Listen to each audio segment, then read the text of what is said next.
আসসালামু আলাইকুম, সবাইকে আমন্ত্রণ জানাচ্ছি আমার দেশ আজকের বিশ্বে। সঙ্গে আছে আমি হুমায়রা নাওচিন। শুরুতেই জানাবো সংবাদ শিরোনাম। 2 উপলক্ষে তারেক রহমানকে আমন্ত্রণ জানানো হয়েছে, জানালো ভারত। ইরান নিজেদের অপরাজেয় শক্তি হিসেবে প্রমাণ করেছে, বললেন আরাকচি। বাব আল মানদেবে হামলায় 2 পাকিস্তানি সহ নিহত 3, ট্যাংকার সুরক্ষায় যুদ্ধজাহাজ মোতায়েন ভারতের।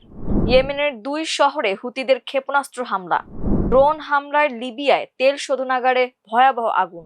ইউক্রেন যুদ্ধে আরো 5 লাখ সেনা নামাচ্ছেন পুতিন। শুনছিলেন সংবাদ শিরোনাম, এবারে বিস্তারিত।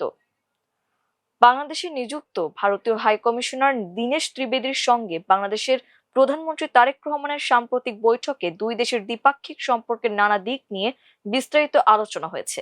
একই সঙ্গে ভারত সরকারের পক্ষ থেকে তাকে দ্বিপাক্ষিক সফর এবং আসন্ন ব্রিক্স সম্মেলন উভয় উপলক্ষেই ভারতে আসার আমন্ত্রণ জানানো হয়েছে। মঙ্গলবার নয়াদিল্লিতে পররাষ্ট্র মন্ত্রণালয়ের সাপ্তাহিক ব্রিফিংয়ে ভারতের পররাষ্ট্র মন্ত্রণালয়ের মুখপাত্র রণধীর জয়সাওয়াল এসব কথা বলেন।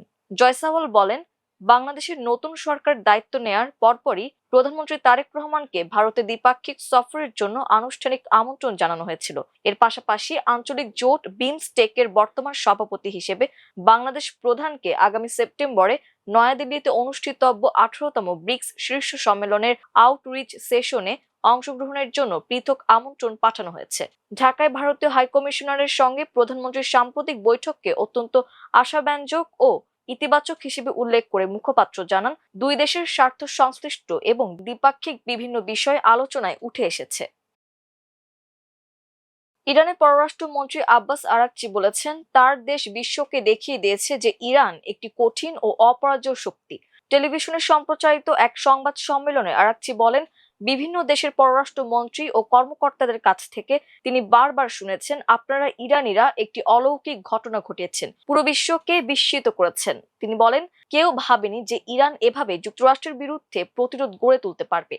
আরাকচি আরো বলেন, ইরানের বিরুদ্ধে যুক্তরাষ্ট্রের অবস্থানের পেছনে ইসরায়েল, পশ্চিমা বিশ্ব এবং আরো কয়েকটি দেশের সমর্থন ছিল। এত সমর্থন থাকা সত্ত্বেও ইরান যেভাবে প্রতিরোধ করেছে তা বিশ্বকে বিস্মিত করেছে বলেও দাবি করেন তিনি। ইরানের পররাষ্ট্রমন্ত্রীর ভাষ্য, সাম্প্রতিক সংঘাত দেশটির সামরিক ও কৌশলগত সক্ষমতার পাশাপাশি কঠিন পরিস্থিতিতে প্রতিরোধ গড়ে তোলার সামর্থ্য বিশ্বের সামনে তুলে ধরেছে। এছাড়া যুদ্ধ শুরুর দিকে যুক্তরাষ্ট্র ইরানের কাছে নিঃশর্ত আত্মসমর্পণ দাবি করলেও মাত্র 20 দিন পর আলোচনার জন্য তাদের কাছেই অনুরোধ করতে হয়েছে বলে জানান আরাকচি। তিনি বলেন, যুদ্ধের শুরুতে মার্কিন প্রেসিডেন্ট ডোনাল্ড ট্রাম্প সামাজিক যোগাযোগ মাধ্যমে মাত্র 2টি শব্দ লিখেছিলেন, নিঃশর্ত আত্মসমর্পণ। এটাই তারা আমাদের কাছে চেয়েছিল, অথচ 20 দিন পর একই শত্রুকে আলোচনার জন্য আকুতি জানাতে হয়েছে। ইয়েমেনের হুতি গোষ্ঠীর হামলায় বাব আল মানদেব প্রণালীতে একটি বাণিজ্যিক জাহাজের 3 ক্রু নিহত হয়েছেন। মঙ্গলবার সরকারপন্থী একটি সম্প্রচার মাধ্যম এ তথ্য জানিয়েছে। আল জুমহুরিয়া টিভি জানিয়েছে, প্রাথমিক তথ্য অনুযায়ী নিহতদের মধ্যে 2 জন পাকিস্তানি ও 1 জন ইন্দোনেশীয় নাগরিক। তবে হামলার শিকার জাহাজটির নাম বা মালিকানা সম্পর্কে কোনো তথ্য জানানো হয়নি। এ ঘটনায় হুতিদের পক্ষ থেকে তাৎক্ষণিকভাবে কোনো মন্তব্য পাওয়া যায়নি। এদিকে বাব আল মানদেব প্রণালীতে হুতি গোষ্ঠীর সম্ভাব্য হামলা থেকে নিজেদের বাণিজ্যিক ও ট্যাংকার জাহাজ সুরক্ষায় নিজেদের নৌবাহিনীর 2টি যুদ্ধ জাহাজ আইএনএস ত্রিশূল এবং আইএনএস আদিত্যকে মোতায়েন করেছে ভারত। গত 9 ও 10 আগস্ট 2 যুদ্ধজাহাজের পাহারায় বাব আল মানদেব প্রণালী পেরিয়েছে 2 ভারতীয় ট্যাংকার জাহাজ এমটি কম্পাস এবং এমটি থালাতা। গতকাল সামাজিক যোগাযোগ মাধ্যম এক্সে কিছু ছবি পোস্ট করেছে ভারতের নৌবাহিনী। সেসব ছবিতে দেখা গেছে নৌবাহিনীর যুদ্ধজাহাজের পাহারায় বাব আল মানদেব প্রণালী পার হচ্ছে তেলবাহী 2 ট্যাংকার জাহাজ এমটি কম্পাস ও এমটি থালাতা এবং সার্বিক পরিস্থিতি ওপর থেকে পর্যবেক্ষণ করছে ভারতীয় নৌবাহিনীর একটি হেলিকপ্টার।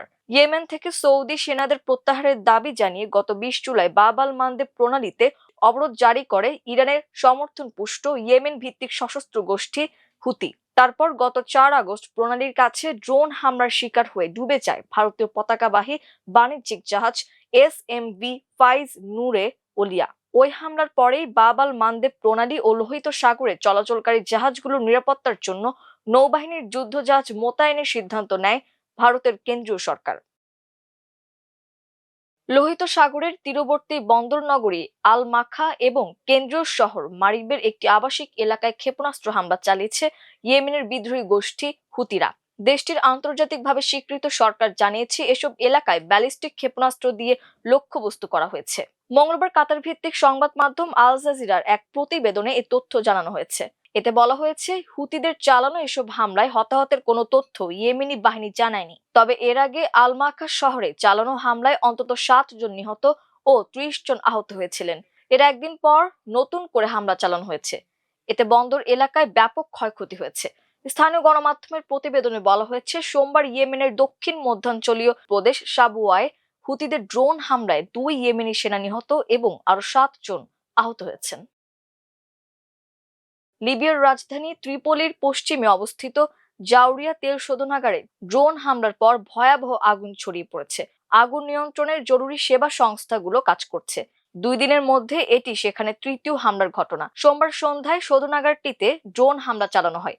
দেশটির ন্যাশনাল অয়েল কর্পোরেশন এনওসি জানিয়েছে, হামলায় প্রায় 45 লাখ লিটার জ্বালানি ধারণক্ষম একটি ট্যাঙ্কে সরাসরি আঘাত লাগে। এতে ট্যাঙ্কটিতে আগুন ধরে যায় এবং এক পর্যায়ে সেটি ধসে পড়ে। হামলা অব্যাহত থাকলে শোধনাগারটির কার্যক্রম সাময়িকভাবে বন্ধ করার বিষয়টি বিবেচনা করা হচ্ছে বলেও জানিয়েছে এনওসি। লিবিয়ার অ্যাম্বুলেন্স অ্যান্ড ইমার্জেন্সি সার্ভিস মঙ্গলবার জানায়, আগুনে কোনো গুরুতর আহতের খবর পাওয়া যায়নি। বেশিরভাগ রোগীকে ধোঁয়ায় শ্বাসকষ্টের কারণে চিকিৎসা দেওয়া হয়েছে। জাউরিয়া শোধনাগারটি লিবিয়ার সবচেয়ে বড় চালু তেল শোধনাগার। প্রতিদিন প্রায় 1,20,000 ব্যারেল তেল পরিশোধনের সক্ষমতা রয়েছে এর। এনওসি জানায়, গত কয়েকদিনে জাউরিয়ায় একই ধরনের আরো হামলার ঘটনা ঘটেছে। এর মধ্যে একটি ন্যাফথা সংরক্ষণাগার ও একটি পানি বিশুদ্ধকরণ কেন্দ্রে 2টি ড্রোন হামলাও রয়েছে। এসব হামলার পেছনে কারা রয়েছে তা তদন্ত করে বের করতে কর্তৃপক্ষের প্রতি আহ্বান জানিয়েছে সংস্থাটি। হামলার ঘটনাগুলো লিবিয়ায় চলমান রাজনৈতিক ও সামরিক অস্থিতিশীলতার চিত্র